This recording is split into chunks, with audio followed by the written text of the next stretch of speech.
They say it takes 2 days for your dog to start eating your body. It was like someone hit me in the chest with a sledgehammer. I collapsed to the floor.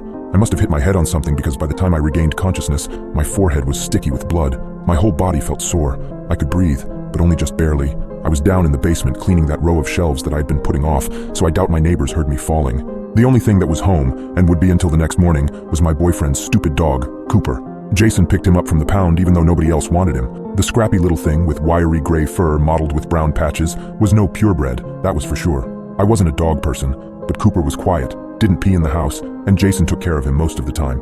I was now hating the fact that Cooper was so quiet. If he nonstop yapped, perhaps someone could have come over and helped. But no, Cooper just meandered over to my fallen body and stared at me for an unnerving amount of time. He didn't do anything. He just stood there, staring. I tried to make my mouth work, tell him to go get help, but all I could do was make this dull, gurgling sound.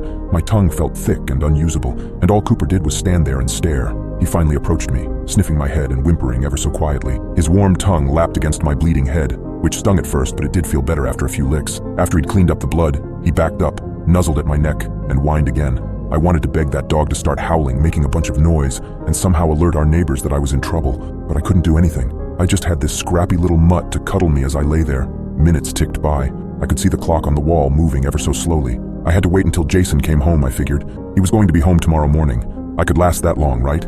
I didn't feel like I was getting worse. I just had to wait it out. I could do this. I could live long enough for this. What I didn't count on was Cooper's lunchtime. Cooper got fed 3 times a day. Jason spoiled the mutt. He got that fresh foodstuff from the pet store that cost almost as much as our groceries, but Cooper loved it. But whizzing, only made worse by the fact I couldn't scream. Cooper didn't let go either. He just pulled, actually dragging me a few inches before my skin finally gave and he tore away a healthy chunk of skin and flesh. The pain got so much worse. Cold sweats poured down my face as I heard Cooper chew and swallow. I was nearly sick. At least I wanted to be. That stupid dog just ate part of my leg, and he clearly liked it as he went back for seconds. Thank God I passed out from the pain.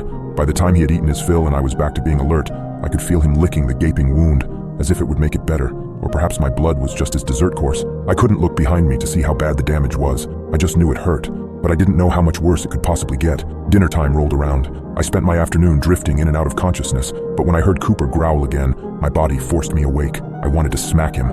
Any other day I could have drop-kicked that dog across the room, but even now I couldn't even twitch my littlest finger. I thought he'd go for my leg again. He didn't. He entered my line of sight and cold fear filled my vision. Cooper's face was covered in blood and gore from before, and now he looked downright feral as he stared at my face. I closed my eyes just as he lunged. His small teeth dug into my cheek and he didn't hesitate to rip away an entire strip of my flesh, and he went back again and again. I felt cold on my gums and teeth as there was no longer any skin to protect them there.